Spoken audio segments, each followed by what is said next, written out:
When have you been surprised by the call of God, Spirit, in your life? How have you responded? How often do we feel unsure if we are the one to undertake it? Today, once more, we hear the ancient stories of call, and all are invited to reflect on where, what, and how our own and the how of our own calls.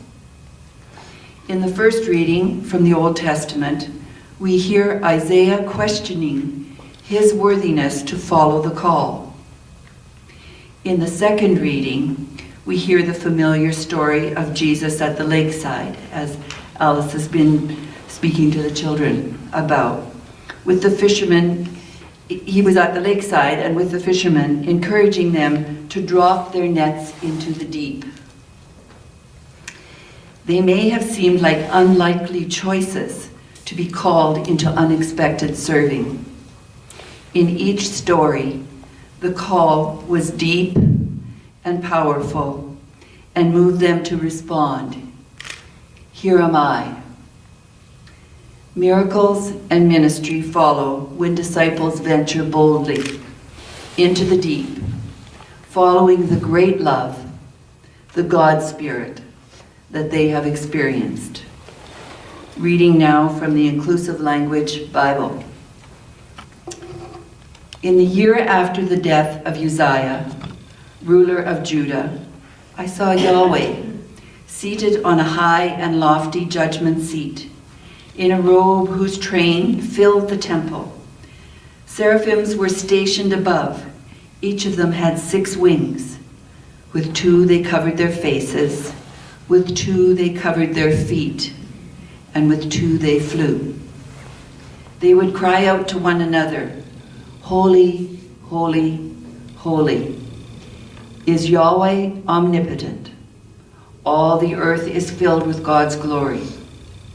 The doorposts and thresholds quaked at the sound of their shouting, and the temple kept filling with smoke.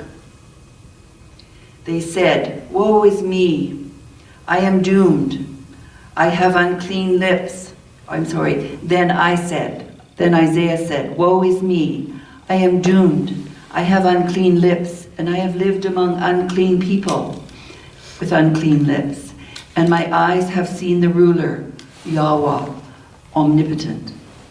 Then one of the seraphims flew at me, holding an ember which had been taken with tongs from the altar. The seraphim touched my mouth with the ember. "See," it said, "now that this has touched your lips, your corruption is removed and your sin is pardoned." Then I heard the voice of the Holy One saying, "Whom shall I send? Who will go for us?" "Here I am," I said, "send me." And then reading from Luke 5, verses 1 to 11. One day, Jesus was standing by Lake Gennesaret, and the crowd pressed in on him to hear the word of God. He saw 2 boats moored by the side of the lake. The fishers had disembarked and were washing their nets. Jesus stepped into one of the boats, the one that belonged to Simon, and asked him to pull it out a short way into the distance from the shore. Then, remaining seated, he continued to teach the crowds from the boat. When he had finished speaking, he said to Simon, "Pull out into the deep water and lower your nets for a catch." Simon answered, "Rabbi, we've been working hard all night and have caught nothing, but if you say so, I'll lower the nets." Upon doing so, they caught such a great number of fish that their nets were at the breaking point. They signaled to their mates in the other boat to come and help them, and together they filled the 2 boats until they both nearly sank. After Simon saw what happened, he was filled with awe and fell down before Jesus, saying, "Leave me, Rabbi, for I am a sinner."